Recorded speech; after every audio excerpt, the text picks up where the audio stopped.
சங்கீதனின் விடுதலையை வலியுறுத்தி கிளிநொச்சியில் பாரிய ஆர்ப்பாட்டம். வீதிக்கு இறங்கிய மக்கள். பயங்கரவாத தடை சட்டத்தின் கீழ் கைது செய்யப்பட்டுள்ள சொல்லிசை பாடகர் சங்கீதனை உடனடியாக விடுதலை செய்ய கோரியும் பயங்கரவாத தடை சட்டத்தை நீக்க வலியுறுத்தியும் கிளிநொச்சியில் நேற்று கவன ஈர்ப்பு போராட்டம் ஒன்று முன்னெடுக்கப்பட்டுள்ளது.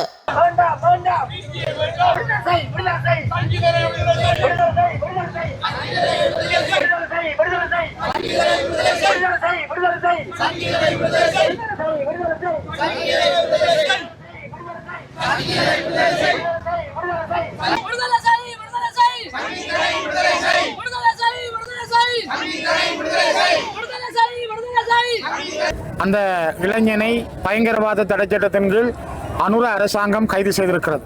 மிக மோசமான 40 ஆண்டுகளாக தொடர்ந்து தமிழ் மக்களை வஞ்சிக்கும் வகையிலே வைத்திருக்கின்ற இந்த அரச பயங்கரவாத தடை சட்டம் தமிழ் மக்களை அழிப்பதற்காகவே கொண்டு வந்த ஒரு சட்டம். அதன் மூலமாகவே தமிழ் மக்கள் பெரிய அளவிலே இந்த மண்ணிலே அழிக்கப்பட்டார்கள். இப்பொழுதும் கூட அந்த சட்டத்தை வைத்து தமிழ் மக்களுடைய காணிகளை விடுவிக்காமல் தமிழ் மக்களுடைய இடங்களிலே புத்தவிகாரைகளை அமைத்து தமிழ் மக்களுக்கான சுதந்திரத்தை பறித்து அவர்களுடைய பாடுகின்ற உரிமை, பேசுகின்ற உரிமை, எழுதுகின்ற உரிமைகளை கூட பறிக்கின்ற மிக மோசமான நடவடிக்கையை அனுர அரசாங்கமும் கைக்கொண்டு வருகிறது. இன்று வரைக்கும் அந்த சட்டத்தின் கீழ் தமிழர்கள் கைது செய்யப்படுவதும் சித்திரவதை செய்யப்படுவதும் சிறையில் அடைக்கப்படுவதும் ஒரு தொடர் கருத்தையாக இருந்து கொண்டிருக்கின்றது. அதனுடைய ஒரு அங்கமாகத்தான் சங்கீதன் அவர்கள் பாடலை பாடினார் என்பதற்காக கைது செய்யப்பட்டு அதே சட்டத்தின் கீழே அடைத்து வைக்கப்பட்டிருக்கின்றார். ஆனால் இதே அனுரகுமார திசாநாயக்காவுக்கு இன்னும் தமிழர்களை கொன்று அவர்களுடைய குருதியை குடிக்க வேண்டும், அவர்களுடைய அழிவு செய்தியை கேட்டு ரசிக்க வேண்டும் என்கின்ற அந்த வெறி அடங்கவில்லையா என்கின்ற ஒரு கேள்விதான் இருக்கின்றது. ஏனென்று சொன்னால் கடந்த காலத்திலே விடுதலை புலிகள் ஒரு சமநிலையை உருவாக்கி அதனூடாக ஒரு பேச்சுவார்த்தையை உருவாக்கி அந்த பேச்சுவார்த்தை ஊடாக ஒரு தீர்வை காண்பதற்காக முயற்சி செய்து கொண்டிருந்த பொழுது சிங்கள கிராமங்கள் மத்தியிலே சென்று சிங்கள இளைஞர்களை உசுப்பேற்றி சிங்கள இளைஞர்களை போருக்கு தயார்படுத்தி மீண்டும் 2006 ஒரு கொடிய போரை தமிழர்கள் மீது திணித்து அந்த போரின் மூலமாக முள்ளிவாய்க்கால் வரையிலே 1.5 லட்சம் மக்கள் அழிக்கப்படுவதிலே பிரதான சூத்திரதாரியாக இருந்து செயல்பட்ட ஜேவிபியும் அதிலே அனுரகுமாரவுக்கு ஒரு பாரிய பங்கிருக்கிறது. அதிலே 1.5 லட்சம் தமிழர்களுடைய ரத்தம் சிந்திய பொழுது அவர் அதிலே மனமகிழ்ந்திருந்தார். அதுதான் போதாதென்று தமிழர்களுடைய உணர்வுகளை பேசி பதவி பெற்றுக் கொண்ட பிற்பாடு இன்று மீண்டும் அதே பயங்கரவாத தடை சட்டத்தை பயன்படுத்தி தமிழர்களை சிறையில் அடைக்க முற்படுகிறார் என்று சொல்லி சொன்னால் தமிழர்களுடைய அழிவிலே, தமிழர்களுடைய சித்திரவதையிலே அவர் இன்பம் காண முயற்சிக்கிறாரா என்கின்ற ஒரு கேள்வி இருக்கிறது. சமூக வலைதளங்களில் பகிரப்பட்ட வல்வெட்டித்துறை தேர்தல் பிரச்சார காணொளிக்கும் எங்களுக்கும் தொடர்பில்லை. சம்பந்தம் இருந்தால் ஆதாரம் காட்டுங்கள். யாழ்ப்பாண மாவட்ட பாராளுமன்ற உறுப்பினர் இளங்குமரன் தெரிவிப்பு. அந்த பாடல்கள் எம்மால் ஒளிபரப்பப்பட்டவை அல்ல. ஏனென்றால் சமூக ஊடகங்களில் அந்த டைமுகளில் வர்றது. இதிலே ஒரு இளைஞர்கள் இப்போ கைது செய்யப்பட்டிருக்கின்றார்கள் பயங்கரவாத தடை சட்டத்தின் கீழே. அது நீதிமன்றத்தில் வழக்கு இருக்கின்றன. அந்த வழக்கின் அமைய சாவச்சேரி நீதிமன்றத்தின் ஊடாக அவர் சிறை அடைக்கப்பட்டிருக்கிறார்கள். பயங்கரவாத தடை சட்டத்தை நீடிக்க வேண்டும், அவர் திரும்பவும் சிறையில் செல்ல வேண்டுமென்றால் அந்த பயங்கரவாத தடை சட்டம் இருக்குதானே, அதிலே என்றால் ஜனாதிபதி தான் கையெழுத்து விடுவோம். இது ஒரு பாடல் சம்பந்தப்பட்ட விஷயம். இது தொடர்பாக மேலிடத்துக்கு அறிவித்திருக்கின்றோம். அரசாங்கம் என்பதென்ற வகையில், அரசியல்வாதிகள் என்ற வகையில் சட்டங்கள் உருவாக்கப்பட்டிருக்கின்றன. பயங்கரவாத தடை சட்டத்துக்கு நாங்கள் இன்று எதிரானவர்கள். பயங்கரவாத தடை நீக்கி புதியதொரு மக்களை பாதுகாக்கின்ற சட்ட மூலங்கள் கொண்டு வரும். ஏனென்றால் இந்த பயங்கரவாத தடை சட்டத்திற்குள் பல ஒடுக்குமுறைகள் நடைபெற்றுள்ளது முன்னைய காலத்தில்.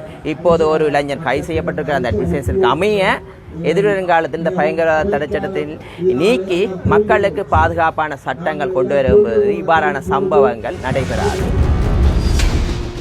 யாழ்ப்பாணத்தில் கோர விபத்து, இளைஞன் உயிரிழப்பு. யாழ்ப்பாணம் புத்தூர் பகுதியில் நேற்றிரவு இடம்பெற்ற விபத்தில் சிக்கிய ஒருவர் சிகிச்சை பலனின்றி உயிரிழந்துள்ளார். மட்டுவில் பகுதியில் இருந்து புத்தூர் நோக்கி பயணித்துக் கொண்டிருந்த டிப்பர் வாகனத்துடன் திடீரென குறுக்கே சென்ற முச்சக்கர வண்டி மோதியதில் குறித்த விபத்து சம்பவம் இடம்பெற்றுள்ளது. இதன்போது முச்சக்கர வண்டியில் பயணம் செய்த மூவரில் ஒருவர் நள்ளிரவு இழந்துள்ளார். டிப்பர் வாகனம் முச்சக்கர வண்டியின் மீது ஏறியதில் அதில் பயணம் செய்த 3 இளைஞர்களும் கால் நசுங்கி படுகாயமடைந்தனர். அவர்களில் 21 வயதுடைய புத்தூரை சேர்ந்த இளைஞனே உயிரிழந்துள்ளார். படுகாயமடைந்த மூவரும் யாழ்ப்பாணம் போதனா வைத்தியசாலைக்கு அனுப்பி வைக்கப்பட்ட நிலையில் சிகிச்சை பலனின்றி ஒருவர் உயிரிழந்தமை குறிப்பிடத்தக்கது. முல்லைத்தீவில் காடு விடுவிப்பு கொந்தளித்த ரவிகரன் எம்பி.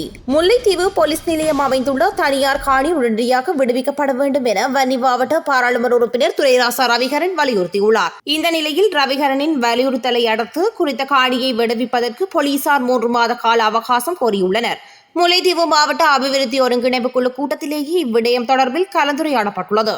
ஆரம்பத்திலே வட்டுவால் பாலத்தின் பழைய சுவடு இருக்க வேண்டும் என்ற மக்களின் கோரிக்கையாக ஆரம்பத்தில் இந்த கூட்டத்தில் இங்க வச்சு தீவிரமாக அதை சொல்லப்பட்டது. அது கவனத்தில் கொள்ளப்படும் என்று திரும்ப சொல்லப்பட்டது ஆடியாக.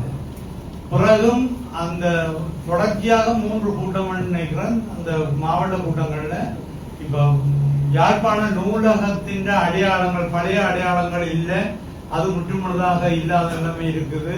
இந்த வட்டுவால் பாலத்திலேயாவது ஒரு துண்டாவது அதுல அந்த பழைய பாலத்தின் அடையாளம் கிடக்க வேண்டும் என்று கருத்து மக்களால் தெரிவிக்கப்பட்டதான் நான் இங்க சொல்லி வச்சேன்.